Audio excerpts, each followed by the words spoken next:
What is good, everybody? Welcome back to another episode brought to you by the League FFB. Week 1.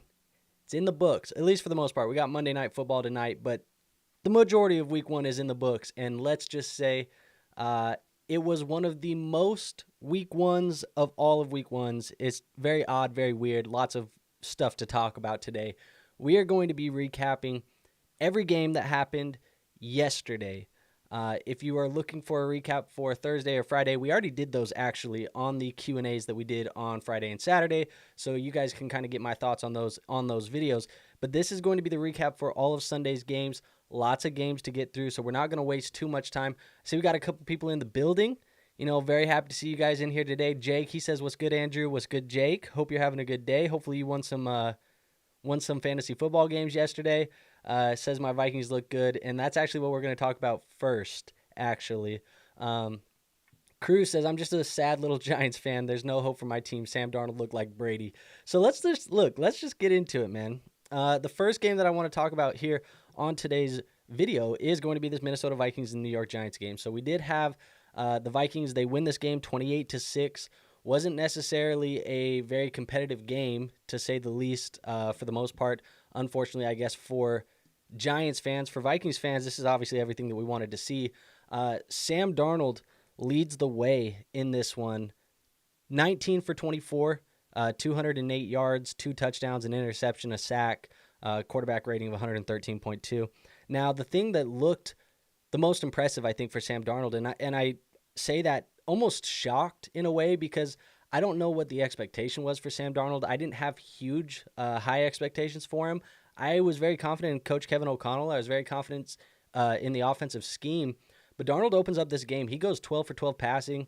Like I said, the best start you probably could have asked for. I don't know whether or not it was Kevin O'Connell or Sam Darnold, maybe a mix of the two. But overall, it looked very positive for Minnesota in this one.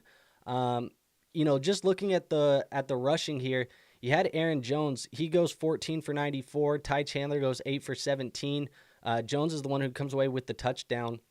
Now, this was kind of a split backfield. It was about 60-40. Aaron Jones, he looked better with the touches to me.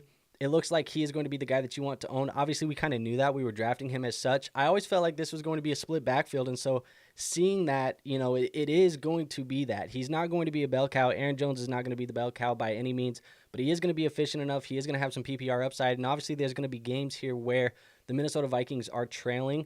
They're not always going to have these games here where they're going to be blowing out teams on the road, I guess, but they do have a tough schedule coming up. I think Aaron Jones is going to have some upside in those games in the PPR type of format, but overall it looked very good for them as well. Now, receiving-wise, you have guys like Justin Jefferson, who leads the way, 4 for 59 and a touchdown. Jordan Addison, he goes 3 for 35. He leaves the game early here in this one, left with an ankle injury, and now it's kind of being reported that this ankle injury is the other ankle, because if you guys remember, he was dealing with a preseason ankle injury that was a high ankle sprain. They're reporting that it's the other one. This is going to be something that we have to monitor. On the video, it did kind of look like it was the same ankle. We'll see. We're monitoring this injury, but he is going to be getting an MRI here very soon. This could maybe potentially result in some missed games, but overall, pretty solid day for the Minnesota Vikings. I don't think there's really any takeaways from here. You're looking at this. If you want to have Chandler as a handcuff, sure, fine, but I don't think he's really anybody that we're going out and really spending a bunch of fab or wasting waiver priority on this weekend, because it does look like Aaron Jones is the guy that you want in this backfield. Let's talk a little bit about the New York Giants. The New York Giants, it didn't look good. Daniel Jones, he goes 22 for 42 for 186, 0 touchdowns, 2 interceptions, 5 sacks, a QBR of 17.4, the rating of 44.3.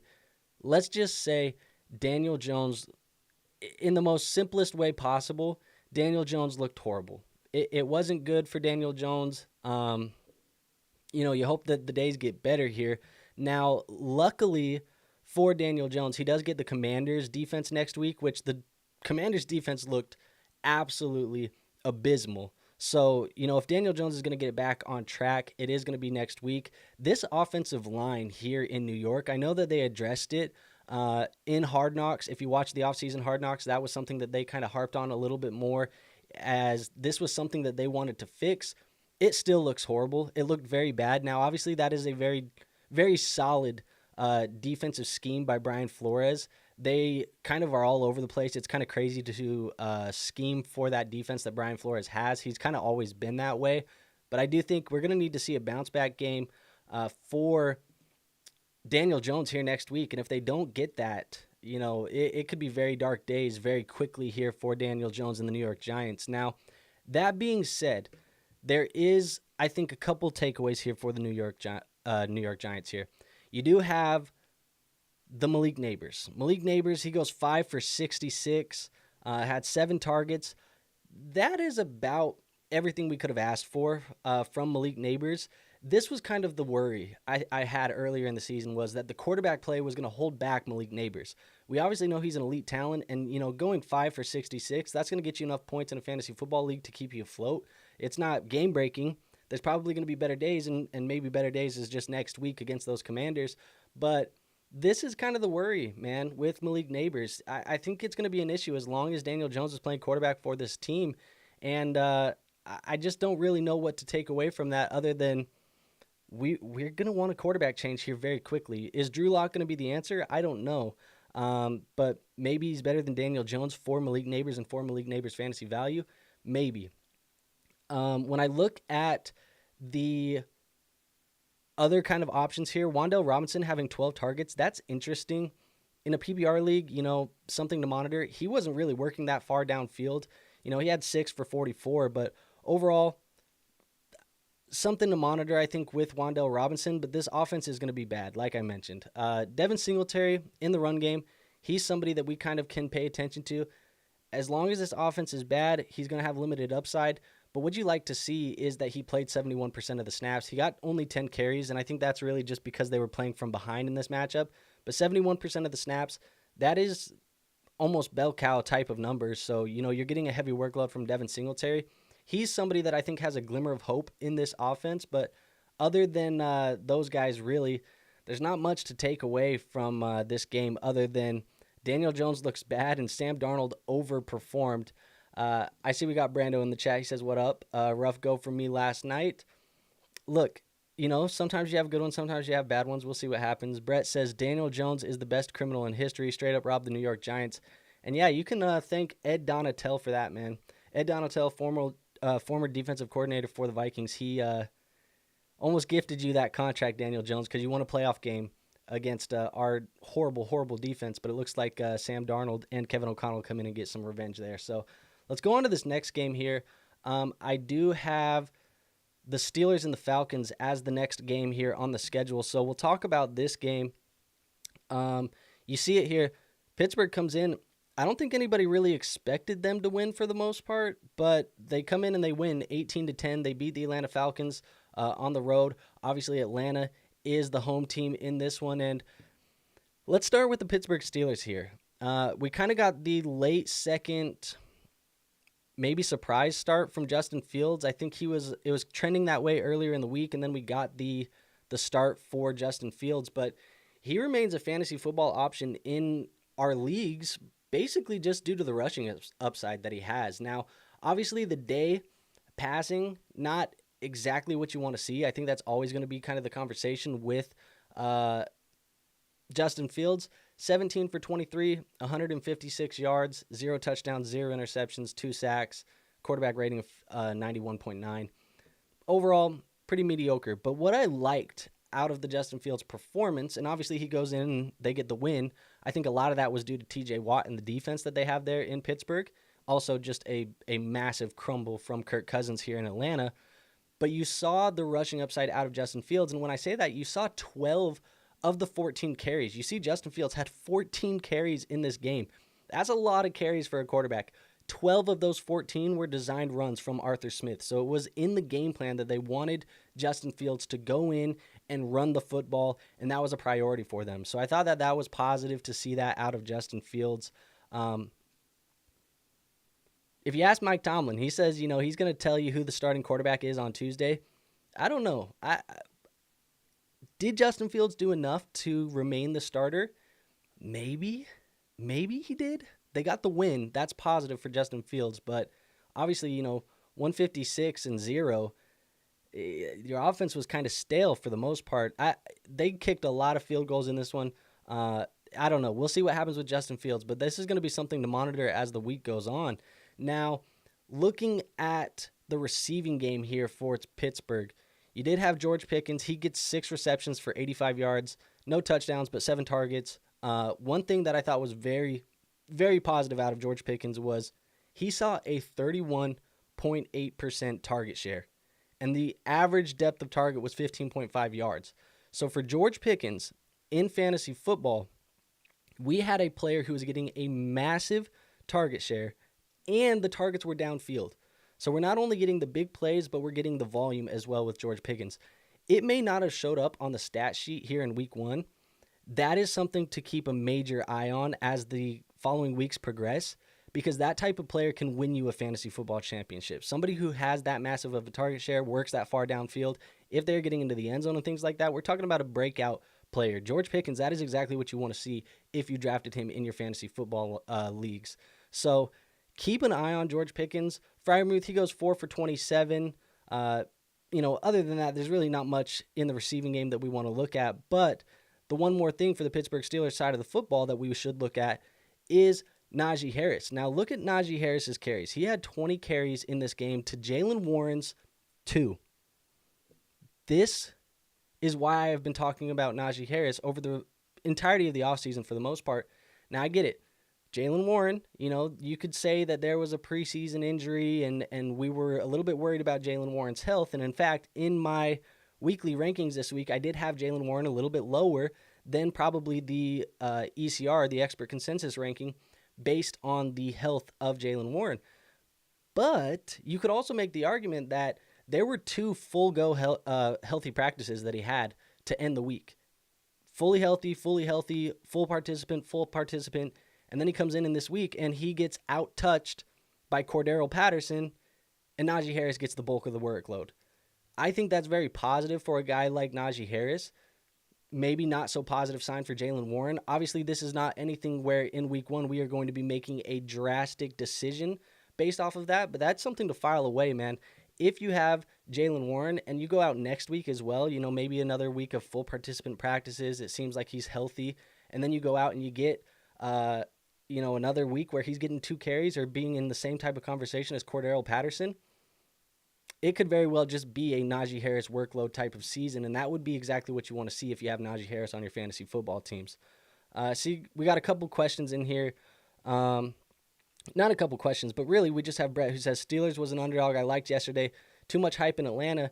And Brando says he thought that Warren was going to be a bit more pass catching. So obviously you saw it out of Warren. We got the 2 catches for 13 yards, but just not that much. It's unfortunate. Now, on the Atlanta side of the football, we'll talk a little bit about that because there was not a lot to like.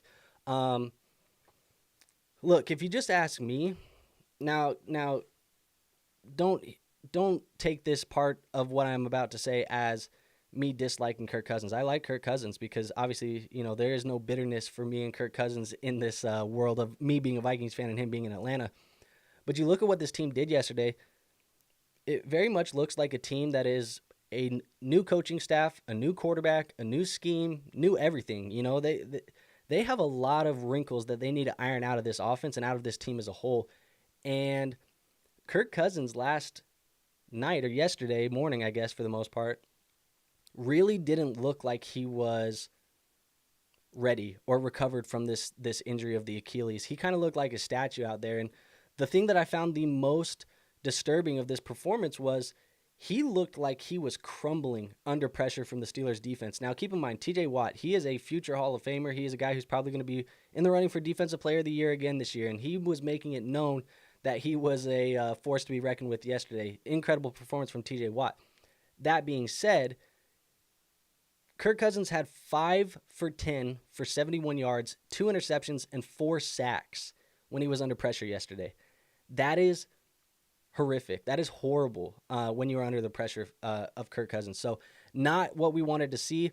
Now, I think that means we might be a little bit worried about Kirk Cousins. Like I said, there's probably some lingering effects of the Achilles injuries. It does look like this is something that we should probably keep an eye on because as we know, they used a first-round pick on Michael Penix, and because of that, are you going to keep giving Kirk Cousins, leash if he is performing this horribly? And if you start losing games, are we going to be going with Kirk Cousins, or are we going to make a transition to Michael Penix? I don't know. You spent a lot of money on Kirk Cousins. It's going to be something to keep an eye on. Now, the one thing that I think was very positive out of this is Bijan Robinson. Bijan Robinson, he saw the bulk of the load. The games of Arthur Smith, playing Cordero Patterson, and it's funny that this is the team that he's going against, but the games of those are gone. Bijan Robinson, he is a bell cow in this offense. He is going to see a very heavy workload. And the thing that I liked a lot about Bijan Robinson's usage as well is he lined up outside as a receiver on a couple of these plays too. So I feel comfortable with him in our fantasy football leagues where we drafted him. We were drafting him as a top 3 guy. I think he has the ceiling of a top 3 guy still based off of the usage that we saw, despite it being a bad game for the Atlanta Falcons. Very positive day from Bijan Robinson as a whole. Now, there is an elephant in the room. The elephant in the room here is going to be Drake London. Drake London, obviously drafted in the second round, a guy that we are all expecting a big breakout from, a guy that I have deemed as a my guy. I think Drake London is supposed to have a big year this year. Didn't get off to the start that we wanted. Now, a lot of that is because, the offense looked like it was a new offense and they need to figure out some things. That being said, the usage for Drake London was there despite the stats in the box score not showing up. So I don't think we need to panic on Drake London. Obviously, you see 2 for 15, not what you want to see, but he was out there where we wanted him to be. We saw him running the routes that we wanted him to run. I don't think we're panicking on Drake London either, and I think you could kind of say the same thing about Kyle Pitts. People are going to see the touchdown, and that kind of salvaged the day. Also, just because a lot of the elite tight ends had really bad weeks in week 1, it's going to look like Kyle Pitts had a better week than he did. We're not panicking on Kyle Pitts either. So that's something that I think we should really just file away.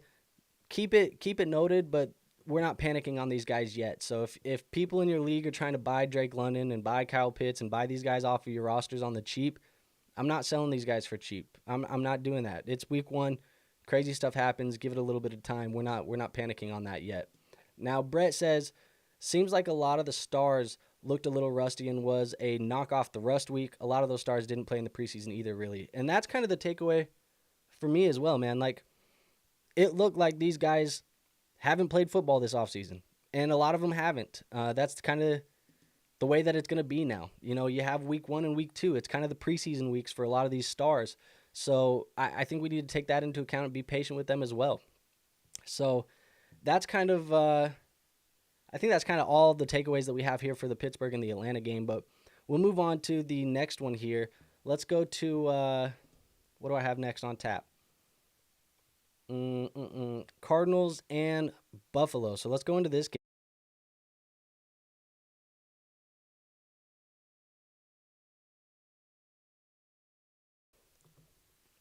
And in this game, Arizona, they got out to a lead in this one. They end up losing 28-34. Buffalo wins. There was early panic. We'll start on the Buffalo Bills side of the ball just because they're the winner of this matchup. There was early panic on Josh Allen. I feel like after the first quarter, there was a lot of Twitter hype. There was a lot of Twitter chatter about Josh Allen and the regression and the fall off and the yada, yada, yada. Look, man's put the team on his back. He put the team on his back, and I think it's more of the same of what we've seen out of Josh Allen. This is the roller coaster experience at times with Josh Allen and the Buffalo Bills. And it is worth noting that he did hurt his non-throwing hand in this matchup. It wasn't wrapped up in the locker room after the game, so I think that's a positive sign for his health long-term. But he did get hurt in this game. Seems like it may not be a huge issue anyways. That being said, though, he goes 18 for 23, 232 yards, 2 touchdowns, 0 interceptions, 2 sacks, everything you wanted to see. I think the thing that was the most impressive here, we're seeing the rushing from Josh Allen. 9 carries for 39 yards, 2 rushing touchdowns. He's vulturing these goal line carries from James Cook. He's vulturing these goal line carries just from the team in general. But that is what I expected. I thought that Josh Allen, if they were going to be a good team this year, if they were going to continue to try and be a playoff caliber contender, Josh Allen is going to have to put the team on his back, and he's going to have to use his legs a little bit more. Now, the repercussions of that are what we saw, where, you get the hand injury, you pick up these ticky-tack little injuries that are going to hurt over the course of the season. But for fantasy football, you are going to get a superstar. And he performed as a superstar. So I don't think that there's anything really we need to worry about for Josh Allen long-term here in this offense. Now, the offense as a whole, it was pretty balanced. We did see a little bit of a balanced attack from this team. They ran about 61% of their series, or they started off 61% of their series with a run. So they are going to be a little bit run heavy early on in these series.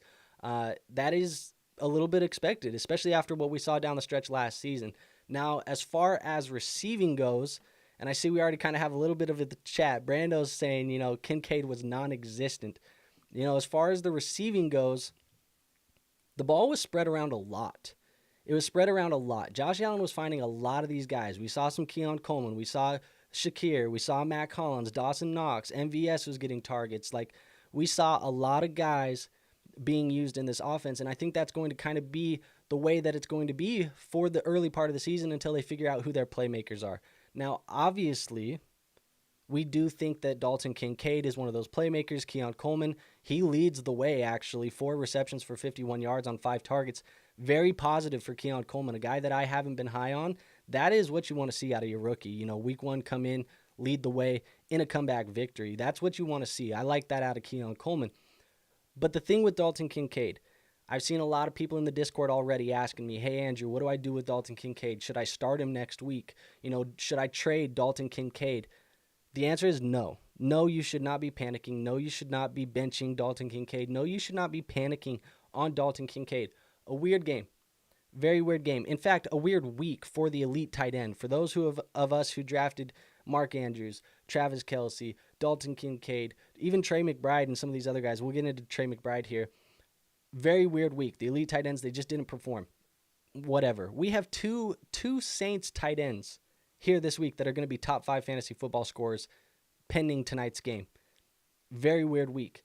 That being said, Dalton Kincaid, he had an 88% route participation and a 9% target share. So do not read too much into the bad box score stats in week 1 here.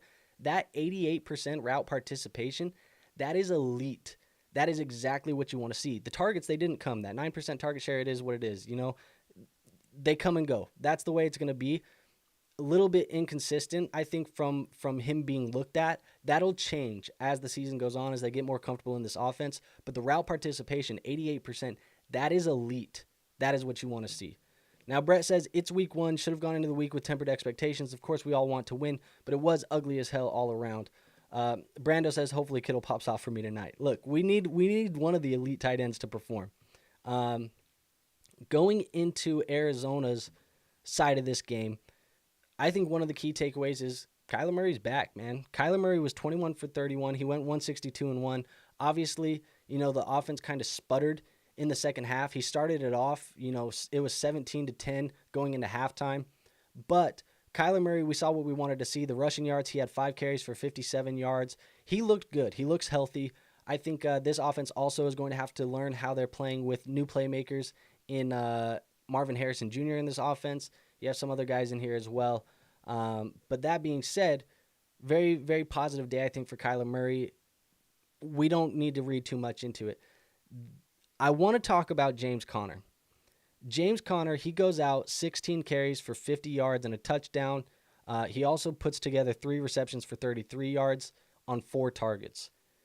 James Conner continues to be this undervalued low-end RB1 in fantasy football. And I think what was so telling of how they want to use James Conner in this offense is when they started this game, the first 6 plays of their first drive were James Conner touching the football.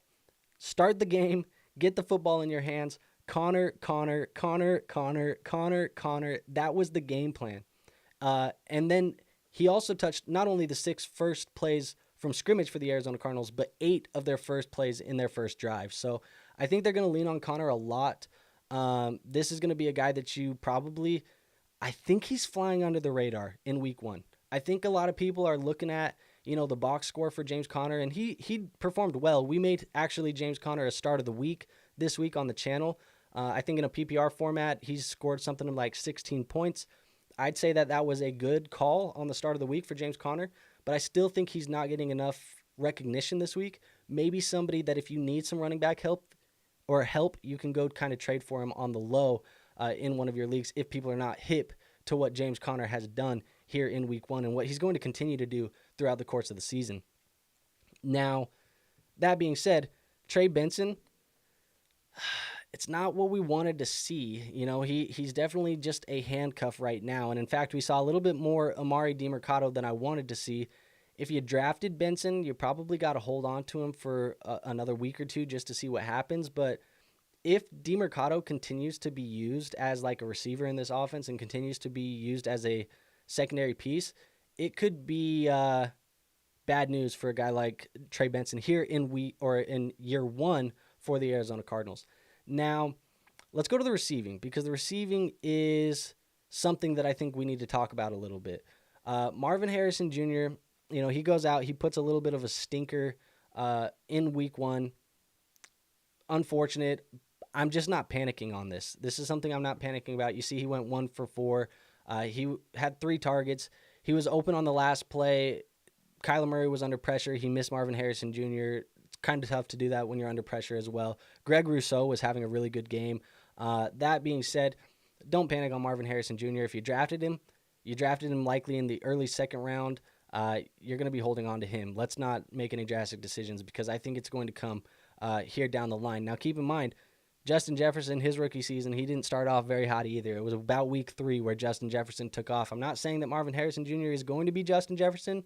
Justin Jefferson is a generational elite type of guy. Now, that's the kind of expectation for Marvin Harrison, but let's pump the brakes a tiny bit on the Marvin Harrison panic because I think we're going to be A-okay with Marvin Harrison here. Now, if you were watching some of the videos on the channel last week, there was one thing that we talked about in a stash video, players that you should put on the back end of your roster before week 1. There was one guy that we mentioned. His name was Greg Dortch at the wide receiver position. And what you'll notice here is Greg Dortch actually led the team in receptions and was second in targets behind only Trey McBride. Greg Dortch, he is somebody that, like I said, we brought him up. He's seeing a lot of targets. He should probably be added to your fantasy football rosters going into week 2 because I think his role here in this offense is going to remain somewhat similar to what we saw here in week 1. Kyler Murray is going to lean on Greg Dortch, and when Greg Dortch is on the football field, he gets targeted. If you were ahead of the game, if you watched the stash video, if that was something that you were like, you know what, I like what he says, and I'm going to pull him onto the back end of my roster, you beat your waiver wire. But I think that Greg Dortch is going to be one of the higher rostered or one of the higher picked up players here in week 2 going into the season. Trey McBride is the other guy that I want to talk about. I said we would talk about him. 5 receptions for 30 yards. Like I said, 9 targets. That's a lot of targets. I like that. You know, he saw a 29% target share, which when I was talking about Dalton Kincaid, we said a 9% target share. McBride saw 29. That is a massive target share. That's exactly what you want to see out of the elite tight ends. This is what I'm going to take away from this game. If you can buy low on Arizona options, James Conner, Trey McBride, Marvin Harrison, I think the data is there. The analytics are there to prove that those are good buy lows right now. And those are players that I would be targeting in my fantasy football leagues right now. I see Brando. He says, I grabbed him right before the game started. So good job on getting Greg Dortch. You beat the waiver wire because I think he is going to be picked up. So there we are. Let's move on to the next game here. The next game for us is going to be Chicago and Tennessee, I think. Yeah, Tennessee and Chicago. So let's look at this game here. Give me a second. I'm going to put a cough drop in because my throat's hurting a little bit. So give me just 1 second here.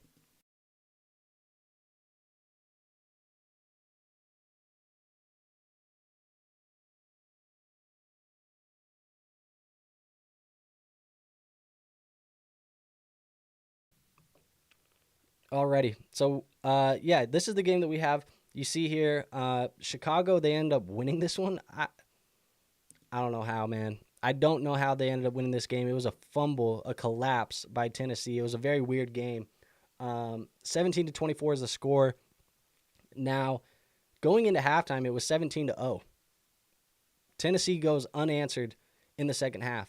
I guess Chicago goes unanswered in the second half, 24 points straight. Tennessee does not score. It's unfortunate. That being said, Caleb Williams was not the reason why they won this game. And I'm not saying that to hate on Caleb Williams. I like Caleb Williams a lot. I think it was because of the defense, the special teams, and a Will Levis interception that was very bad, a very, very bad interception. So let's talk a little bit about Chicago. I want to talk about Caleb Williams first. He goes 14 for 29, 93 yards, 0 touchdowns, 0 interceptions, a rating of 55.7. Obviously not anything that you want to see. It's not great.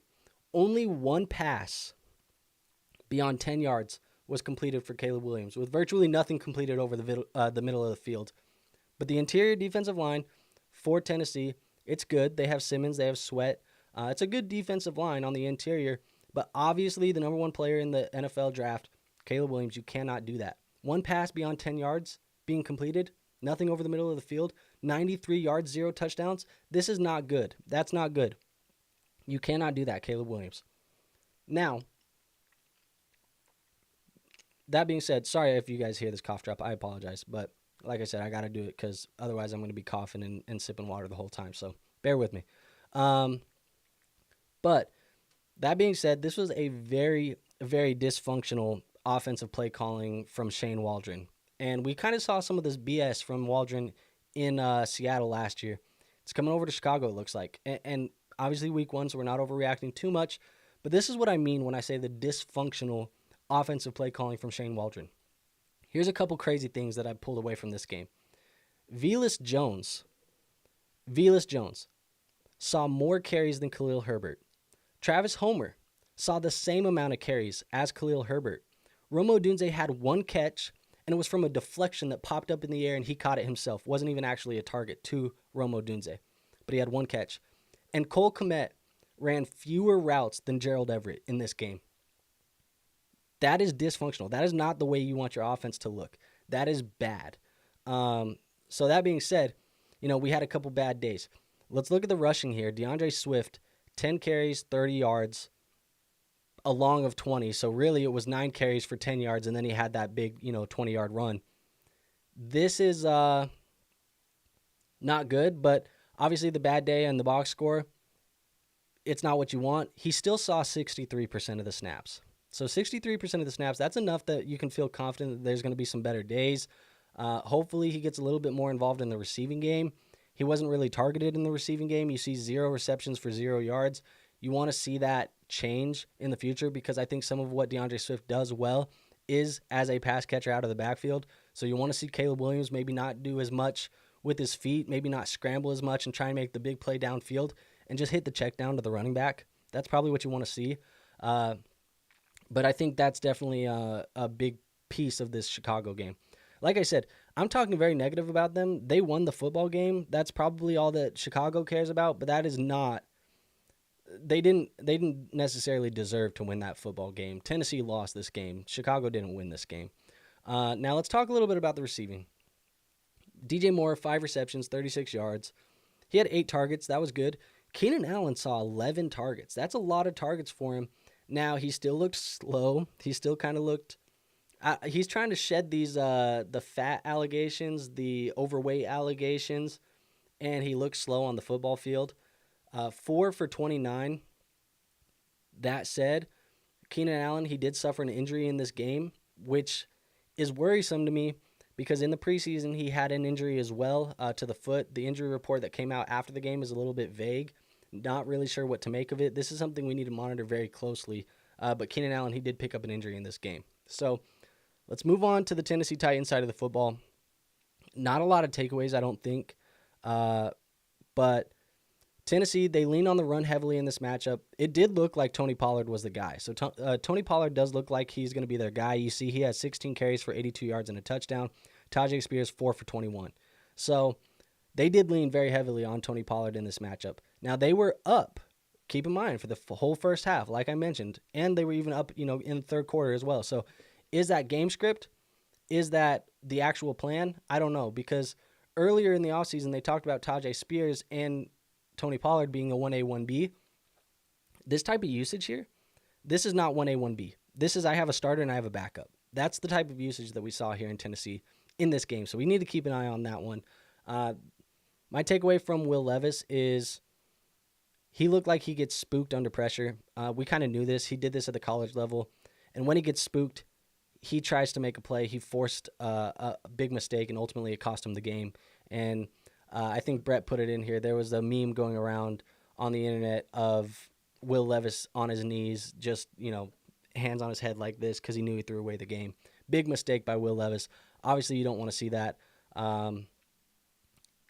Immaturity, I guess, at the quarterback position at the NFL level. He just needs more reps. Hopefully they can fix this. But it looked like Brian Callahan was trying to scheme this from happening. Couldn't prevent it. It ended up being their downfall here in week 1.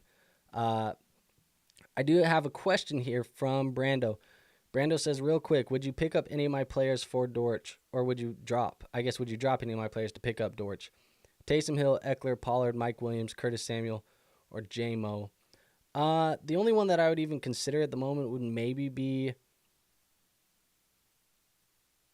Austin Eckler or Mike Williams, but Mike Williams, I want to see what he does tonight. His role should be larger than Greg Dortch's, hopefully. I mean, that's the hope with Mike Williams, but he could be limited as well. I'd say for right now, I'm probably not, but you're in the Discord, Brando, so hit me up after tonight's game. Maybe my opinion changes based off of Mike Williams. All right. I think that sums up everything for this Tennessee Titans-Chicago Bears game. Let's move on to the next one. We do have New England and Cincinnati, I think, is next. So we'll talk about New England and Cincinnati. And this was a game that I don't think a lot of people expected. Very unfortunate. Very unfortunate game, I think, for the Cincinnati Bengals. New England wins this game 16-10. This was the highest projected point spread of the weekend. Cincinnati was supposed to win this one by a mile. They don't. They looked horrible. It looked bad. Vibes in Cincinnati are horrific right now. It is bad vibes in Cincinnati. Let's start off with the New England Patriots. They win this matchup. The real thing that I think to take away from this, there's really not a lot of takeaways I think we can take away from this because this was just such a weird game. I don't know what to take from this offense in general because this isn't going to be the expectation for New England, and I don't think this is going to be the reality for New England. Brissett got a little bit banged up. I think some people were hoping that maybe meant that Drake May was going to hop in, play some football. Didn't happen. 15 for 24, 124, 0 touchdowns, 0 interceptions. An ugly game. Now you have the passing offense here that's still going to be bad.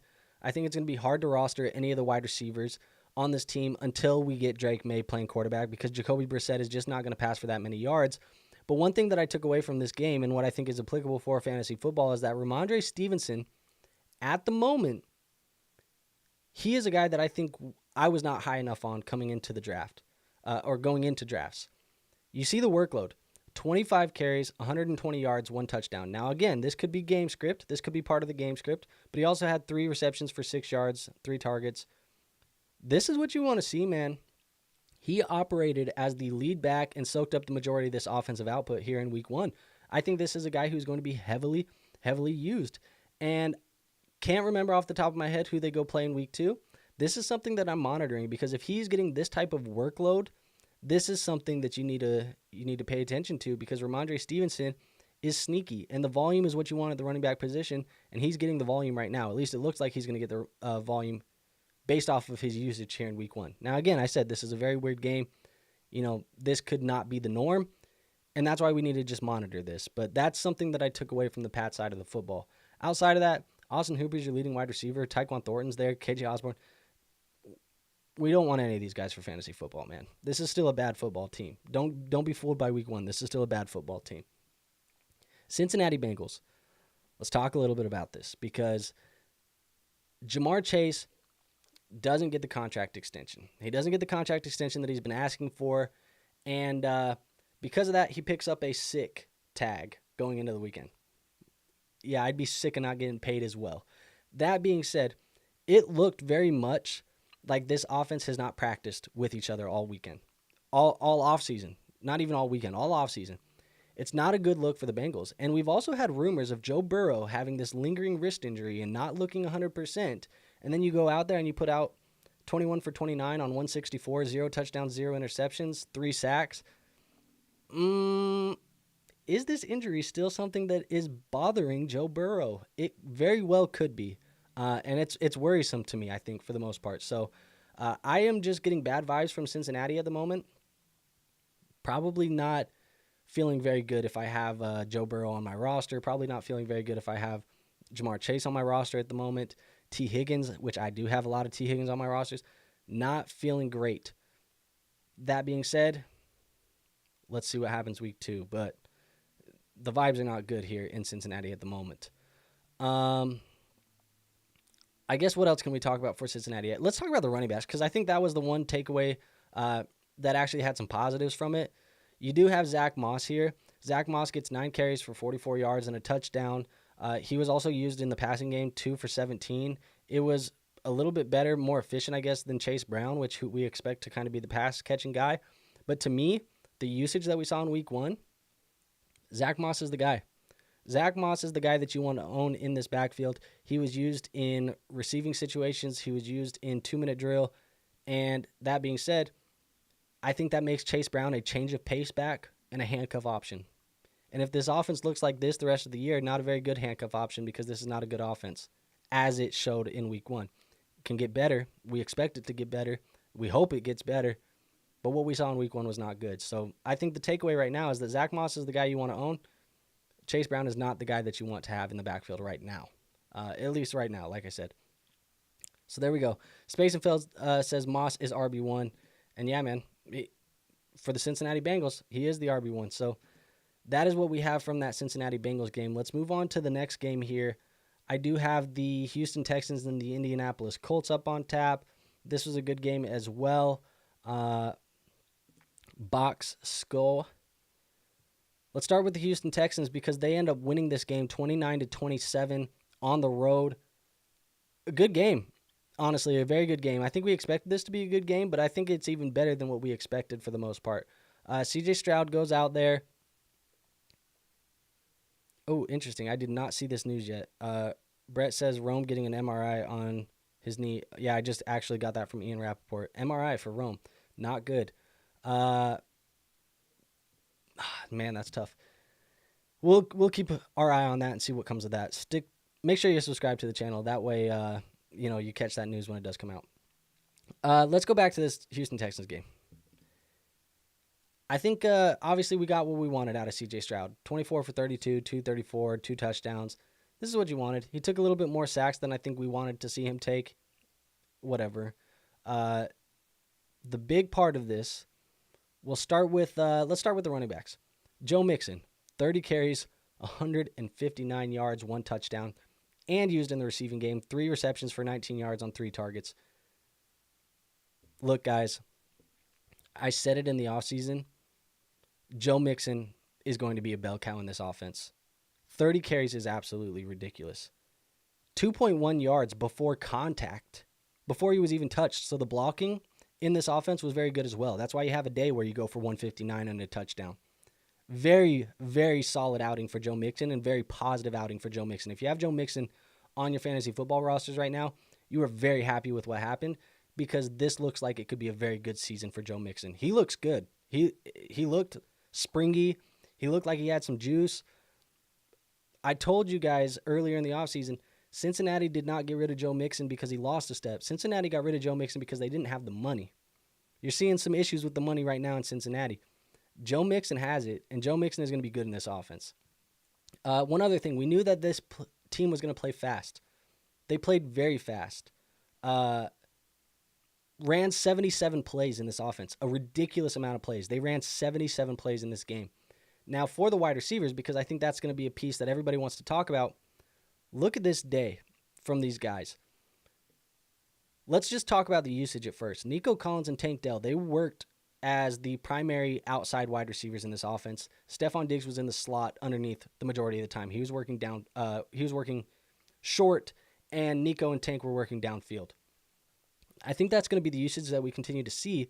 Now, because of that, you're going to have guys who go out and have some big days.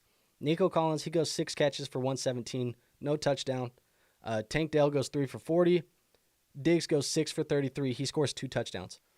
Obviously, he's not going to score 2 touchdowns every week, but I think him being the short yardage guy, you're going to get a lot of receptions. 6 receptions, that's good in your PPR leagues, obviously. Tank Dell, he's going to be inconsistent. He has the big playability, and then Nico Collins obviously has the big playability. He put it on display here in this game, but he also is the alpha. He's the number 1 wide receiver in this offense. Nico Collins is the guy that you want to own of all of them. He was the highest drafted of all of them, but he's the guy who I think is going to have the most consistency in this offense. Dell and Diggs, they're going to switch off, but obviously Diggs was the guy you wanted this week. Where are my entertainers? Says Indy D is light. You can probably target them, in my opinion. You could probably target them for sure. Says Stroud fans rejoice. Step Bros Fantasy Football says that. So, yeah, man. That being said, some positive things from Houston. That's kind of what you wanted to see out of week 1 out of them. Their new toys were on display. Stephon Diggs, Joe Mixon, they put them all on display this week. Let's move over to Indianapolis. Anthony Richardson with an all-time odd stat line. 9 completed passes in this game. 9 for 19. 212 yards, though. 2 touchdowns, an interception, 2 sacks. Has an absolute cannon of an arm. Absolute cannon. If you look at the passing chart, literally one of them is off the charts. And I'm not saying that as a form of expression. Off the charts. The football is off the charts. It literally goes so far. Insane. If you haven't seen the pass, you probably have saw the pass at this point. Absolute missile. Crazy day for Anthony Richardson. The thing that I take away from him, he kind of has an accuracy problem. And I think we knew this with Anthony Richardson. And it's not going to matter, I don't think, for the most part, because of the athlete that Anthony Richardson is. I mean, you see 6 carries for 56 yards and a touchdown on the ground. That is why you drafted Anthony Richardson. But he does have an accuracy problem. Andre in here is saying that A.D. Mitchell could have had 2 touchdowns. I'm still high on him. That's what I want to talk about, because that accuracy problem that I'm saying, he missed A.D. Mitchell on a couple of touchdowns, and they were pretty easy throws. They weren't bad, or they weren't hard throws. Now, that being said, and where are my entertainers saying, why didn't AD capitalize? What happened? It was just overthrown footballs. The footballs were not good throws. Now, he finished last year in his games that he played as the QB2 and a QB4 last year. He's probably going to be a top 5 guy here in week 1 again. And he just completed 9 throws. So we're talking about a guy who doesn't have to do too much throwing the football, and he still has the upside every single week. If they can figure it out, if Steichen and this offense can kind of figure out a way to get A-Rich to be a little bit more efficient with the throws, we're talking about a guy who has overall QB1 upside, the overall quarterback 1 upside in this offense. And like I said, this week, a very weird stat line, 9 completions. And still, I play in some 6-point passing touchdown leagues. He put up 30 in those leagues. A-Rich is a monster. He's going to be he's an anomaly at the quarterback position. This is somebody that I think is going to break fantasy football. And there's going to be some inconsistencies with his game. He's as advertised. If you drafted Anthony Richardson, you should be very happy with what you got, because he's as advertised. And I don't want to overblow it too much because, like I said, only 9 completions. But those big plays that we saw with Alec Pierce, they're hard to come by. But they're going to be something that's consistent with Anthony Richardson. He has the arm to do it. Entertainers actually says it best. Roller coaster wild ride. Until he learns to throw from the pocket, early roller coaster wild ride. It is going to be a roller coaster. It is going to be a wild ride. But you are going to score a lot of fantasy points with Richardson in your lineup. That's just the way it's going to be. Looking at the wide receiver room here, the running back room, we'll talk about it very briefly. Taylor, 16 carries, 48 yards, 1 touchdown. Salvaged his day with the touchdown. We're not panicking on Taylor. Obviously, 48 yards isn't great, but 16 carries. He's the only other guy that was getting carries in this backfield other than Anthony Richardson. Alec Pierce, big day, 125, 1 touchdown. He got 2 big plays. I think some people are going to overreact to Alec Pierce on the waiver wire. I'm not I'm not big on Alec Pierce. Those big plays, it could have been anybody on the receiving end. Only 3 targets. I don't know, man. Alec Pierce, if you want to go after him on the waiver wire, sure. I'm not going after him crazy on the waiver wire. Pittman, you want to see some more usage. He did get 8 targets, so that's positive, but, some of the balls being a little bit inaccurate. He comes down with four receptions, 31 yards. He'll have better days. Adonai Mitchell, we talked about it. He was 2 catches, 2 accurate Anthony Richardson balls away from us going nuke for A.D. Mitchell on this. So, anyways, that is the game there. Not really much more takeaways from that one. Let's move on to our next game here. We have Jacksonville and Miami. We'll look at this box score here. In this matchup, you have the Jags 17, the Dolphins 20. So the Dolphins come back. They win this one. We had the drama early on in this game with, I guess even before the kickoff started, we had the drama with Tyreek Hill, being detained, all the stuff that happened off the field. Seems like that is going to figure itself out over the course of the next little while. Didn't affect his on-the-field performance. Tyreek Hill, 7 receptions, 130 yards, a touchdown, 12 targets. You drafted him to be an elite playmaker. He is an elite playmaker. There's nothing different about what Tyreek Hill will do for you. Jalen Waddle, good game, 109 yards as well, 5 targets. This very solid outing from Jalen Waddle. Going 5 for 5 on that one with the big playability. You love to see it. I think what I want to do and what I want to talk about the most out of this offense is Devon Achane. This was the biggest takeaway for me from the Miami Dolphins offense here today, or I guess yesterday. Achane ran 14 of his 37 snaps, 38% of those. So 14 out of 37, 38% snaps from the slot or out wide. And he out-touched Raheem Mostert 2-0 within the 5-yard line in this game.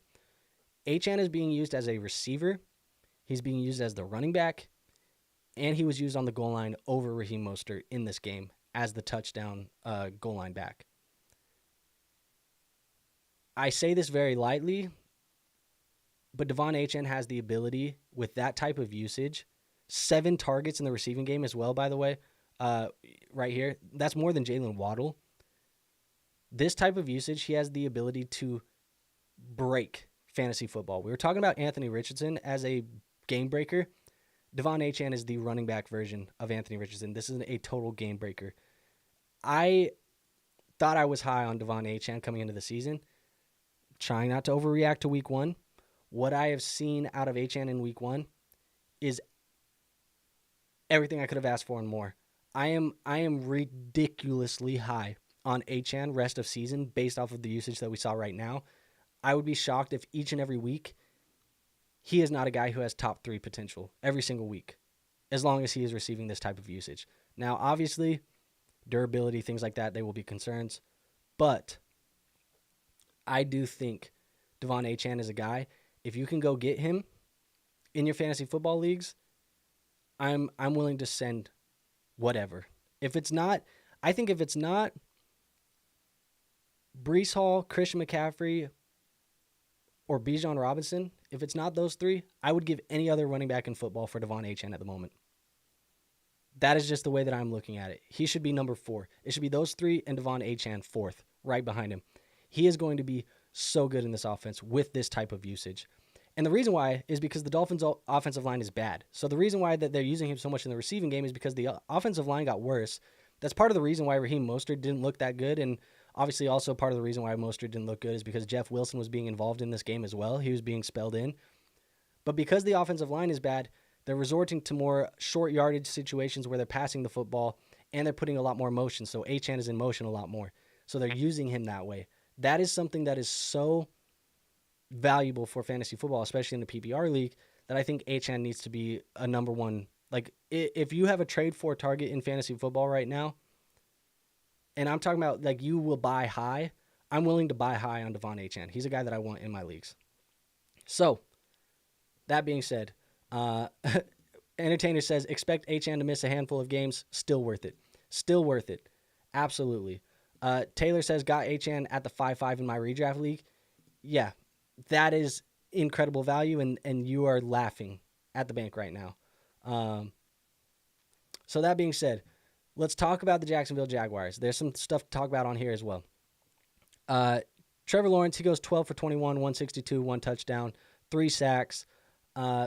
Whatever, mediocre day from Trevor Lawrence. The second half, I don't know what happened. I don't know what happened in the second half because the first half he looked good, and then in the second half you see third quarter 0 points, fourth quarter 0 points. They kind of just went away from Trevor Lawrence and passing the football. Very weird game script from them in the second half. Ultimately cost them this game. What also cost them this game? ETN fumbles on the goal line. That cost them the game as well. Actually, Marshall makes a good point. He says Achane over Saquon. Maybe not Saquon as well. So let's say Achane's 5. So that's probably where I would put it. But very weird game plan. Overall, we had a timeshare from ETN and Bigsby, which I think is a little bit worrisome for Travis Etienne. Now, there was talk about there being a little bit of a timeshare this offseason. They wanted to lighten the workload for ETN. I don't think we expected Bigsby to get this type of workload timeshare, 12 carries to 12 carries. Bigsby actually had more yards. ETN finds himself the one on the goal line and gets in. This is going to be something to monitor as well. I still think that ETN, he's as good of a running back as it can be when it comes to limited touches. He's going to be efficient still. He didn't look efficient in this one. I'm not too worried about it. But Bigsby, he should be somebody that I think we're picking up off of waiver wires. We should be picking Bigsby up off of the waiver wire for sure. Let's talk about the wide receivers. The wide receivers in this one, I think something that stood out to me, Brian Thomas Jr., he was involved immediately. And it was talked about how he was going to be shadowed by Jalen Ramsey in this one. One that speaks about how good they think that Brian Thomas Jr. is, that the Dolphins feel like they need to shadow him with their best corner. 2, he still performs, even though Jalen Ramsey is shadowing him. He finds himself in the end zone, 4 receptions, 47 yards. Like I said, the touchdown.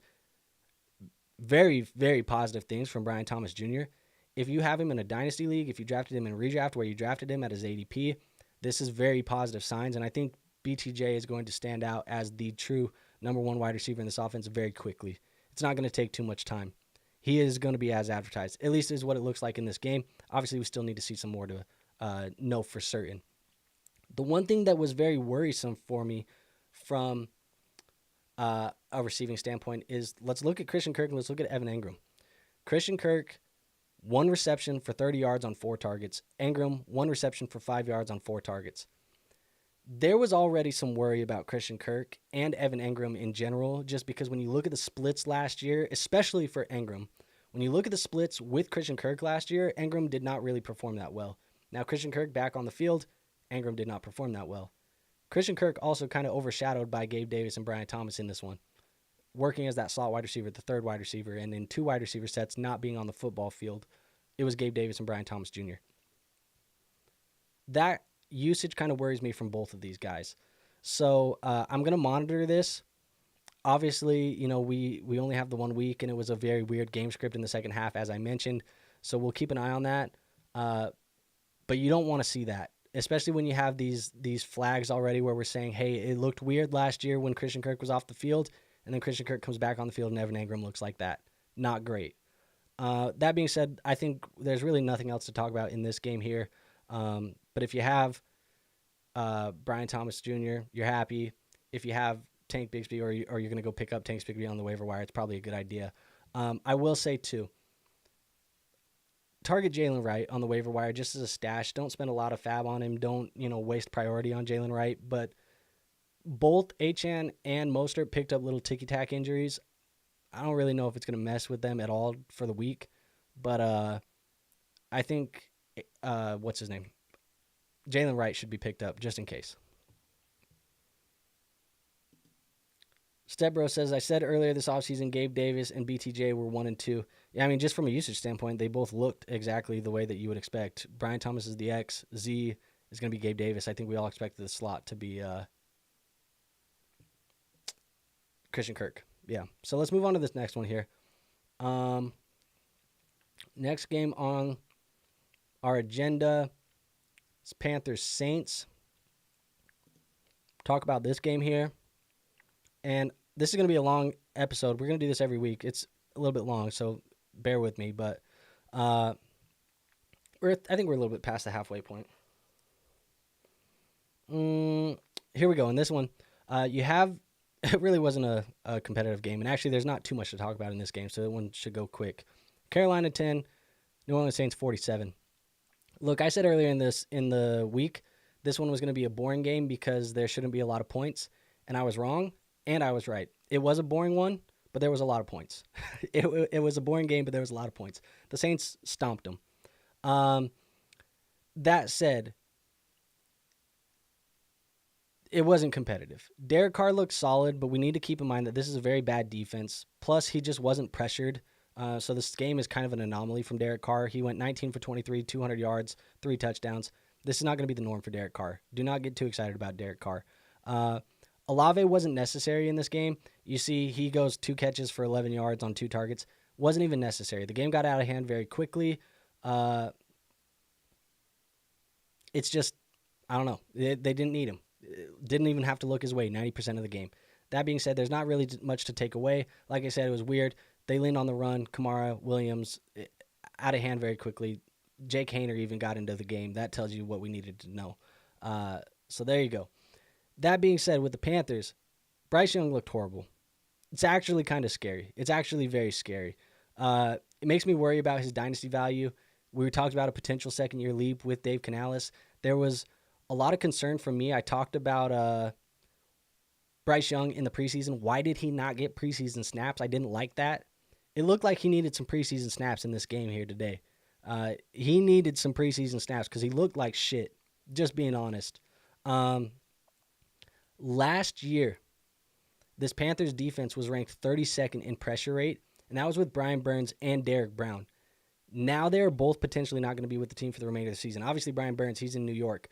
But Derek Brown suffered a potentially season-ending injury in this game as well. This could very well be one of the best defenses to target for fantasy football. If you have anybody playing against the Carolina Panthers, you fire them up because they're going to give up points like this almost every single week. It is going to be a massacre for the Carolina Panthers all season long. You look at the usage, Chuba Hubbard, 6 for 14. We expected him to be a little bit more involved. In a game like this, throw it out the window. Forget about it. You're not running the football. Adam Thielen, whatever, Mingo, whatever, Deontay Johnson, whatever. Deontay Johnson got pulled. He didn't even finish the game. It was a blowout. Nothing to take away from this other than the Carolina Panthers look like absolute dog shit. And I say that as nicely as I can possibly say. This is the worst team in football. It's not even a question. I pray that Bryce Young can figure it out for all of my dynasty shares of Bryce Young. I don't have that many left. I have about 2. But I pray that he can figure it out. It doesn't look good. This is bad. We don't got to talk about this game much longer. Let's move on to the Raiders and Chargers. I think the Raiders and Chargers is our next one here. Move on to this game. There's not a ton to take away from this one either. Some positive things. The Raiders, they lose 10-22. Chargers are at home, so, winning at home, it's good. Andre says, do I sell Jonathan Brooks ASAP? At his current KTC value, if you can get him at the value on Keep Trade Cut, like if you can sell him for that, I potentially would. Just depends, though. And where's my entertainers? He said Bryce is too small. Just sell your shares. Sell him for what? You can't sell him for a damn thing right now. I think you couldn't even get a second-round pick for Bryce Young if you wanted to. And at that point, like, what is the point? So I think you just wait and hold now. You're going down with the ship. You die on your shield. So let's talk about this Raiders game. We'll talk about the Chargers first because they won this football game. Justin Herbert, 17 for 26, 144, touchdown. The rating was 92.5. J.K. Dobbins and Gus Edwards, they split the workload, 10 and 11 carries. J.K. goes 135, averaging 13.5 per carry, and the touchdown in this one. I think the takeaway from me is, look, it is no shock that Harbaugh wanted to run the damn ball, and he's pretty damn good at it. That is what happened. J.K. Dobbins, to me, he is the back that you want to roster in the backfield here for the Los Angeles Chargers. He feels like he runs out of gas when he gets into the open field, but for whatever reason, he was still breaking off big plays. I think this is a decent defense in Las Vegas. It wasn't even a bad defense, and you still had some good games from J.K. Dobbins. As he gets a little bit healthier, there should be some positives. So J.K. Dobbins, he's the guy you want. Gus Edwards, I don't really want him on my rosters. I'm glad that I sold him when there was some hype. Receiving, we saw some positive things here, man. We saw some positive things. Lad McConkey, 5 receptions for 39 yards on 7 targets. That's exactly what you want. Good vibes in Los Angeles with Lad McConkey. That's what you want to see. It may not be a lot of passing volume, but he is getting a bulk of it, and I like that. QJ, he showed up. You know what? For what it's worth, he had a decent day. Joshua Palmer ejected, whatever. That being said, not much to talk about at the Chargers other than that. With the passing stats for the Raiders, welcome to the Gardner Minshew experience. 257 yards playing from behind, 1 touchdown, 1 interception, 4 sacks, and a loss. It ain't what you want, really, for the most part. One thing that I noted about this game, you have Antonio Pierce, and I hope I don't sound like a hater, but Antonio Pierce talks about this. We're a hard-nosed, run-heavy, run it down your throat type of football team, establish alpha offense type of deal. 4th and 1, you need the 4th and 1. Dude's punting the football. What are we doing, Antonio Pierce? Run the damn football. You're a run-heavy team. You want to be the alpha team. 4th and 1, run the football. I think there's a stat out there. Shout out to the guys over at Underdog Fantasy. They dropped the stat. It's like 63 out of 64 times in that situation, NFL coaches ran the football. They didn't punt. Antonio Pierce punted the football. Horrible play call. And ultimately it kind of cost you the game because J.K. Dobbins goes down and runs the damn football down your throat as soon as you give it to them. So bad play call. I'm worried about Zamir White. He dominated the carries. 13 carries to Alexander Madison's 5. But, as I have said with Zamir White all offseason, this is a team that is not going to be a good football team. We don't expect them to be in very many positive game scripts where they are ahead, running the football, trying to grind out the clock. And when the Raiders got behind, they turned to Alexander Madison. Alexander Madison was the guy in the football game when the game script went negative. They leaned on Alexander Madison. Madison, 4 receptions for 43 yards and a touchdown. He had a nice little hurdle. He looked better than he ever looked when he was in Minnesota last season. And then he had 5 carries for 19 yards. I'm worried about Zamir White. This is bad news bears. Talk about a dead zone running back. Zamir White might be the dead zone running back this year. Not a guy that I want on my fantasy football teams because I don't see the positive in a guy like Zamir White. The one positive for the Las Vegas Raiders, Brock Bowers. 8 targets, 6 receptions, 58 yards. We've been looking for Brock Bowers. We were looking for elite tight ends this weekend. The elite tight ends, they didn't show up. We've been looking for him. Brock Bowers is here, baby. He didn't score the touchdown. He's not going to have a lot of points on the fantasy football, on your stat sheets this week. That usage is what you want to see. There's a real argument that as of today, right now, based on just one game of usage, Brock Bowers is a top 3 dynasty tight end right now, today. I like what I saw out of Brock Bowers. That's very positive out of the Raiders in this offense. That said, there's probably not much more that we want to talk about. Jacoby's fine. Devontae, fine, whatever. This is going to be an offense that's going to be hard to watch most of the year. And I think they're going to be in a lot of negative game scripts. And you don't want Gardner Minshew in negative game scripts. That's just the reality of it. Brando says, in response to my Antonio Pierce, he made a lot of questionable calls yesterday. There you are. Let's go talk about this Broncos-Seahawks game. Talking about some questionable things. Let's talk about the Broncos and Seahawks game. We'll pull up the box score.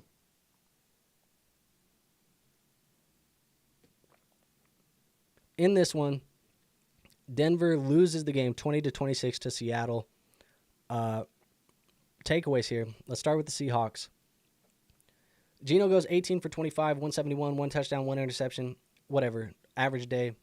Not good, not great. Threw an interception early in the game. Couple bad situations where they're getting the football on the 1. Also had a scramble for 34 yards. You can live with that performance from Geno Smith. I think what I want to take away from this is Kenneth Walker. Kenneth Walker, he dominated the workload in this offense. And Zach Charbonnet really didn't start seeing a lot of the snaps until Kenneth Walker went down with an abdominal injury. Yes, that is scary. Kenneth Walker goes down with an abdominal injury. And now typically when we get that abdominal injury from the running back, we do see a decreased workload. And with abdominal injuries, we do see a reduction in the production from the running back once they have those. Now, the reason why I say scary is because Kenneth Walker, he's a little bit of a riskier guy when it comes to having the abdominal injury, only because he has had a history of sports hernia surgery. So this kind of makes him very risky, I think, going into week 2. We're going to monitor the practice reports. We'll see what happens, but he's somebody that I'm keeping an eye on. And because of that, even though, as I mentioned, Kenneth Walker dominated the workload and Zach Charbonnet is really just his handcuff, Zach Charbonnet might be worth a pickup and a stash here in week 2, just in case Kenneth Walker can't go. Now, if you ask him, he's probably fine. We're just going to keep an eye on it. I'm not telling you that he's going to be out or anything right now. Looking at the receiving room, Tyler Lockett, 6 receptions for 77 yards on 7 targets. Charbonnet, 2 for 29, 3 targets. DK, 3 for 29 on 4 targets. We're not worried about DK Metcalf. He was covered by Pat Surtain. Pat Surtain's one of the best shutdown corners in the NFL. It's going to happen. Whatever. JSN, not the performance you want to see in week 1. I'm not going to lie to you. Not the performance you want to see. We wanted to see more out of him. We actually wanted to see more out of Noah Fant as well, who goes 2 for 11 on 4 targets. Not great for the passing game all around. This was an ugly game. Very ugly game. Tyler Lockett, after a quiet preseason dealing with some injuries, he showed up. He actually was the guy that they leaned on when it was time to put the game on ice. They went to Tyler Lockett. And one thing that I also noticed about the Seattle offense is that the offensive line is bad. It is very, very bad. It was bad last year. It is continuing to be bad. It is very banged up. But when Kenneth Walker is on the field, he is the bell cow. He is the guy that you want. Point blank, period. Now let's talk about Denver. Bo Nix didn't look good. It did not look good for Bo Nix. Now this is a tough defense, but when you look at Bo Nix on passes of 10 yards or more down the field, just 10 yards, keep in mind, it's a first down. When throwing 10 yards or more down the field, Bo Nix was 2 for 12 for 42 yards and 2 interceptions. Not great. Sorry, I got this cat on me. She's trying to go somewhere. But yeah, not great for Bo Nix. That said, it did feel like this offense was very much in standstill.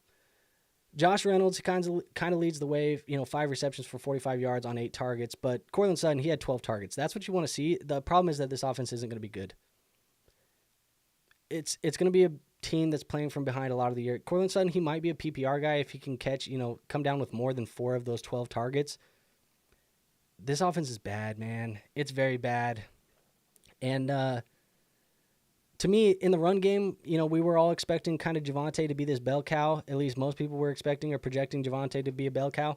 It felt like to me that Jaleel McLaughlin was used enough, especially in the passing game, that he should be a guy that should be on rosters. We said it last week in our stash video that you should be picking up Jaleel McLaughlin and keep him on rosters.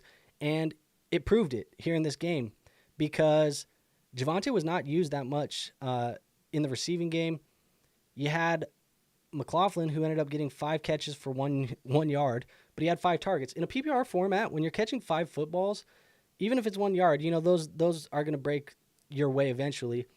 5 catches, it means a lot in a PPR league, and we're talking about Javonte Williams with the 1 catch for 0 yards. PPR, you might want Jaleel McLaughlin. He even had 10 carries to Javonte's 8. More rushing yards, 27 to 23 to Javonte. I'm not saying that, Javonte's a guy that you need to get rid of, but Jaleel's involved. Even Audric Estime was involved. Jaleel's the guy that you probably want, though, currently at cost. If you're going to buy into this backfield at all, I don't even suggest that you buy into this backfield. If you're going to buy into this backfield, get Jaleel at cost. He's the guy that you want. Outside of that, not much to take away. Just a bad game. Bad game. Bo Nix did not look good. Let's go to this next game. We're into the last 2 afternoon games, and then we'll have the evening game. The one that I want to talk about next is going to be Dallas and Cleveland. So we'll talk about this Dallas and Cleveland game.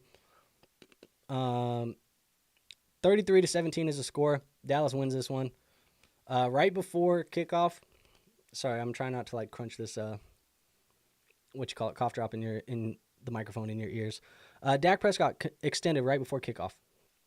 You know, he waited all off season. They said, "Hey, it's about time to play. Let's give you some money." So they gave him some money. I don't know why it took so long. Whatever.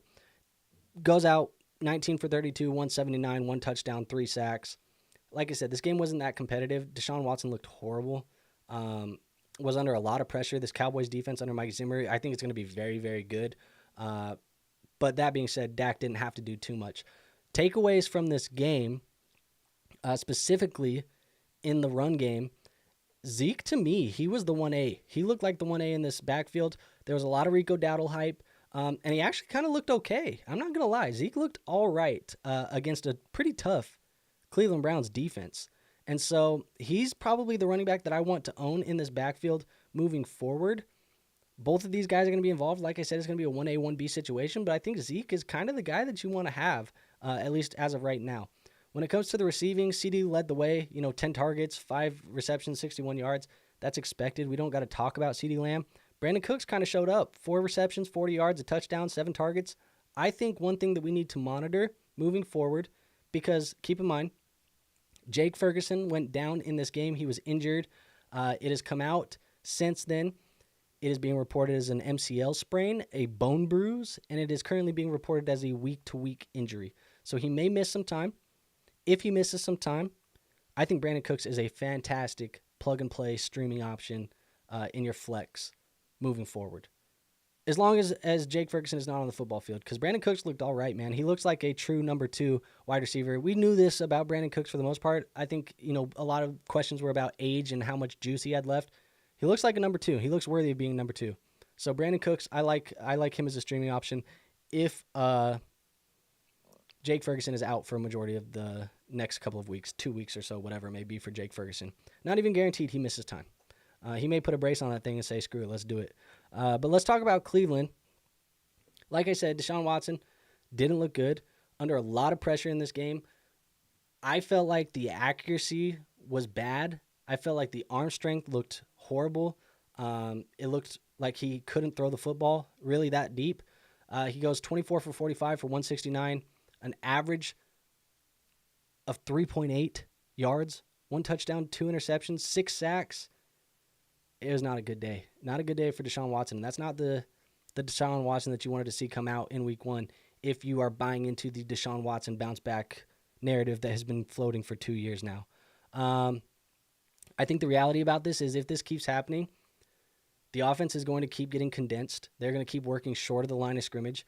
And Njoku goes out with an injury in this one as well. He's going to be pending an MRI, likely an ankle injury. Week 2 status is going to be in question. Deshaun Watson might be on the chopping block here soon, man. Like, I know they paid him a lot of money.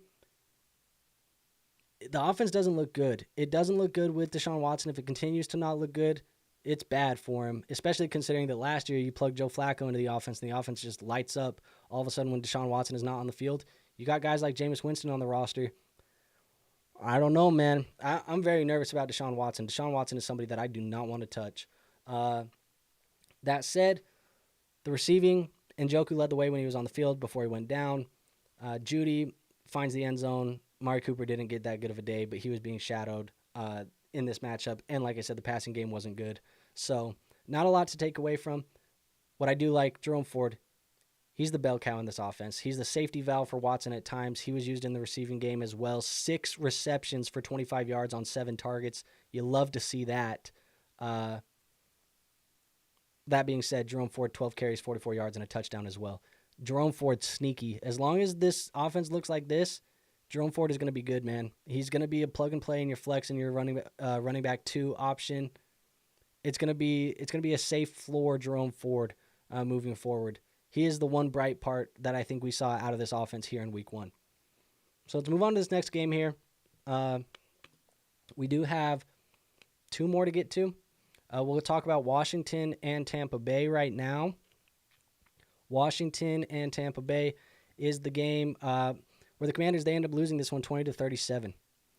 One thing that I think is interesting, we talked about Dave Canales all offseason, how good he was for Baker Mayfield. Baker Mayfield comes out 24 for 30, 289, 4 touchdowns, 0 interceptions, 146.4 quarterback rating. Top 5 quarterback on the week in fantasy football. Baker Mayfield, man, it must have not been Canales. Baker Mayfield must be all right. I think that's very positive for him in this type of narrative, I guess, moving forward. Looking at the receiving, I'm going to admit here, guys, this is where I was wrong. I told you guys in a start-sit episode that I wanted to see something out of Chris Godwin. I needed to see Chris Godwin first before I was very confident in him based off of last year's performance. Well, Chris Godwin said, Andrew, shut up. 8 receptions, 83 yards on 8 targets, a touchdown. Great day from Chris Godwin. I was wrong. I take the blame there on that one. We did pretty good on our starts.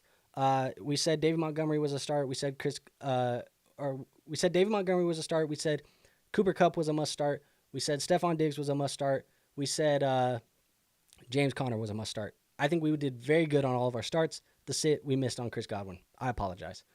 That being said, he looked great. Obviously, Mike Evans looked great. I'm more than comfortable throwing Godwin in my lineup now moving forward. Got him in the slot. That's what we wanted to see. There was rumors that was going to happen. It happened. Chris Godwin looks fine. He looks healthy too, actually, back from the injury now. Mike Evans finds the end zone twice. I think this Tampa offense is going to still be good. I also think that this Washington defense is going to be one that you can target in fantasy football all the time if you have wide receivers. Their corner, their secondary room, awful. Wide receivers are going to put up points against Washington. So target them in fantasy football. Now, the only other thing that I want to bring up, the rushing in Tampa. On paper, it's going to look like Bucky Irving was involved in this game. You see 9 carries for 62 yards. Rachaad White had 15 for 31. I just want you guys to understand the majority of Bucky Irving's carries in this offense all came when the game was out of reach and they were running out the clock and they had benched Rachaad White. They'd pulled starters because it was a win. So Bucky Irving, even though it looks like he's involved when you look at the box score, he was the clear backup and he operated as the clear backup to Rachaad White for the majority of the game. That said, obviously the efficiencies of Rachaad White are always a worry. But for now, Irving is a clear backup. The box score kind of lies to you when you just look at it. For the Washington Commanders, let's talk about this one. Jaden Daniels, 17 for 24, 184, 0 touchdowns, 0 interceptions, 93.1 QB rating, 2 sacks. Jaden didn't look great as a passer. His first pass went for negative 15 yards because he threw it behind the line of scrimmage. But the rushing upside for Jaden Daniels is what's going to make him a big piece in fantasy football for us this year. It's why you drafted him. It's why he's going to be good for fantasy football. It doesn't matter that I said he wasn't a good passer this game. He did enough passing, but the ground game, 16 carries, 88 yards, 2 touchdowns on the ground. Don't matter. If you can run the football in fantasy football at the quarterback position, cheat code. The thing about this offensive play calling in Washington, there just wasn't anything deep in the passing game. You see guys, like we can look at that receiving game. Luke McCaffrey, 3 for 18. Terry McLaurin, 2 for 17. Olamide Zaccheaus, 1 for 15. Jamison Crowder, 1 for 5. They didn't go deep at all. They were playing close to the line of scrimmage, bubble screens, short routes. There's nothing deep in this passing game, and that's worrisome, I think, long-term for Washington, because if you want to develop Jaden Daniels, you got to get him open, or you got to at least open up the passing game a little bit more. One more takeaway from Jaden Daniels. The kid needs to learn how to slide, and quickly. He took some big hits in this game, and when he did slide, he was kind of just like falling over and collapsing forward on the football field. Not good. If a guy like this, Jaden Daniels, who's a little bit thinner, doesn't have the muscle at the NFL level to take the big hits like a guy like Josh Allen or a guy like Anthony Richardson, if he's going to be a skinnier guy running around here, you got to get down. You got to slide. You got to learn how to slide. And that's what I took away from Jaden Daniels. Brian Robinson is the actually bright part here of this offense. 12 carries, 40 yards, 1 touchdown. In the receiving game, 3 catches for 49 yards and 4 targets in that one as well. He was heavily featured, man. He was heavily featured in the run game. He was used in the receiving game. That's everything that you want to see. Obviously, Austin Eckler, he was used in the receiving game as well. But Brian Robinson looks like he might be a good value in fantasy football if he's going to continue to be used in the run game and in the receiving game. The only worry, obviously, with Brian Robinson is that when you're on the goal line or when you're in the red zone, Jaden Daniels is tucking and running himself because he did put 2 on the ground in for himself. But overall, those are kind of the takeaways here. But positive things fantasy-wise for Jaden Daniels. I think real life, you wish you saw a little bit more out of Jaden than what you did. But 20-37, Buccaneers win this one. Let's go to the last game of the day, Sunday Night Football. What a disappointment, man. What a disappointment of a game, because I was so excited for this Rams and Lions game. And I say that I'm being very negative because it was a good game. We got overtime in this one. The Rams lose 20-26 in overtime. David Montgomery gets the walk-off touchdown. But we expected a lot more points than we got in this one. Sportsbooks, everybody had the over cranked super high. We expected it to be kind of a barn burner. It wasn't for the majority of the game. Let's look at this Detroit side of the football first. Jared Goff, he goes out there 18 for 28, 217, 1 touchdown, 1 interception, 85 for the rating. Not bad for him. The rushing attack here for Detroit, David Montgomery, 17 carries, 91 yards, 1 touchdown. Jahmyr Gibbs does the same, 11 for 40 and a touchdown. And then Gibbs involved in the receiving game as well, obviously. 4 catches for 34 yards. So kind of the split backfield we thought we were going to get. Same thing. Good backfield. You're happy if you have either of these guys. Like I said, we had David Montgomery as the start of the week. He kind of bailed us out there in overtime. It wasn't looking great until overtime, and then David Montgomery bailed us out on the start of the week. The takeaway from this game, I think, for the most part, that we need to find some talking room for. And I see we got Johnny Detroit in here. Johnny, we got to talk about it, man. He says J-Mo season. I gave Johnny some shit the other day. I said J-Mo might just be a Jag. J-Mo breaks out in this one. Game leads this game in receiving yards and receptions. Was the only receiving touchdown of the night for the Lions. Goes out there 5 for 121, 1 touchdown on 9 targets. Out targets Amon-Ra St. Brown. Out targets Sam Laporta. Out targets everybody. Look, I don't know. J-Mo stepped up and broke out.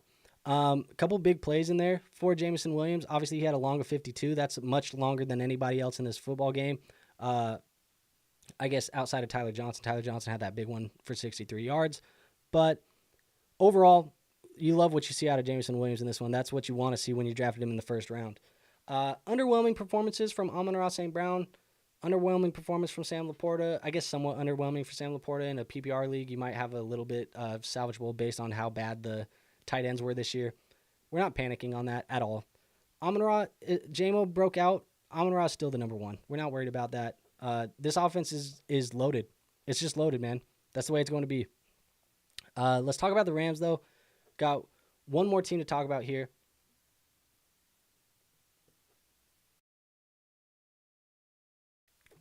And we need to talk about, sorry, like I said, my throat's killing me. Maybe just talking too much, yapping too much. But the Rams here. Welcome back, Cooper Kupp. Welcome back. What a game from Cooper Kupp. Also may have helped him just a tiny bit that Puka Nacua didn't play in the second half after re-aggravating the knee injury. Obviously, you don't want to see that for Puka Nacua. Battled with that knee injury in the preseason. Kind of re-aggravates it in the second quarter. Misses the whole second half because of it. Not good. But Cooper Kupp took advantage of his absence. And we're going to be monitoring Puka Nacua and the practice reports that come out this week, because if Puka is out, I think Kupp is a guaranteed top 10 play every single week that Puka Nacua is not on the field. Guaranteed. A top 10 play at the wide receiver position every week. The reason why I say that, 14 receptions, 110 yards, 1 touchdown. 21 targets, bro. 21 targets. That is a ridiculous amount of targets for a wide receiver. And if you play in PPR like we do, he scored 32 fantasy points. Week winner, Cooper Kupp. If Puka Nacua is not on the football field, you want Cooper Kupp. He might end up being one of the best fantasy football selections in fantasy football this year. When we talk about everybody else, Kyron, he did see the majority of the workload at the running back position. Didn't have a huge day for fantasy football in week 1. It did look like it was his backfield, though. Everybody was worried about Blake Corum. Everybody was fearing Blake Corum. He was non-existent. And in fact, he even worked behind Ronnie Rivers. Ronnie Rivers got more carries than Blake Corum in this one. So I think for right now, Blake Corum, not a factor. Kyren Williams is going to be a bell cow still. And Sean McVay does this, man. When he finds a guy, he uses that guy as the RB1 full workload until that guy is no longer the guy, and then he switches and the other guy is the RB1. So I don't know if that switch is going to happen for Kyren Williams. It's going to have to take him getting off the football field due to injury or something for that to happen. But Kyren Williams is going to be a bell cow continuously until he is not. Stafford, he didn't really have the day that we wanted. He still threw for a lot of yards. 34 for 49, 317 yards, 1 touchdown, 1 interception, 2 sacks. You want to see those touchdowns go up a little bit more. Like I said, this was a weird game. Not as many points as we wanted. And then one other thing that I put in my notes here is that if Puka is missing time and you need to find a streamable option, maybe you have Jake Ferguson like me, maybe you have David Njoku like me, and you need to find a serviceable tight end, Colby Parkinson is interesting as a streaming option in week 2 if Puka Nacua does not play. This matchup, he went 4 for 47, had 5 targets. I think if Puka doesn't play, you can stream, Colby Parkinson next week. So he's somebody that I'm looking at just slightly in fantasy football. So there you guys have it, man. That is my week 1 takeaways, recap, notes for all of the Sunday games. We are doing this every single week. So make sure you are subscribed to the channel. Make sure you hit the like button. Make sure you do all that good YouTube stuff, man. Like, subscribe, do all that stuff. Comment, share this with your friends. Maybe don't share it with your friends if you're in a league with them, but if you're in, they're in a different league, share this with your friends if they're in a different league or something like that. You don't want to help your league mates win by giving them good information. That being said, more stuff coming out. We're going to do waivers and stuff tomorrow and repeat it all over again every single week. Rankings, start sits, all that stuff, Q&As, all that. Be around for it. I have nothing else. It's already been a long one, man. Hour and 30 minutes. Yeah, I feel like we're okay. We're comfortable with that one. Step Bro says, this is a cool segment, bro. Hey, I appreciate it, man. It says, and the beard looking spicy. Look, it's getting long, man. I have a appointment with my barber on Thursday, I think. And we're going to try and trim this thing down because it's getting a little crazy. I don't know. I was thinking about letting it go in the winter, but I think my wife might kill me. She likes it when it's like trimmed up. So, happy wife, happy life. A little bit more fun for the husband if the wife is happy, right? So that being said, guys, I have nothing else for you. So I will see you on our next episode. But until then, see you later. Bye.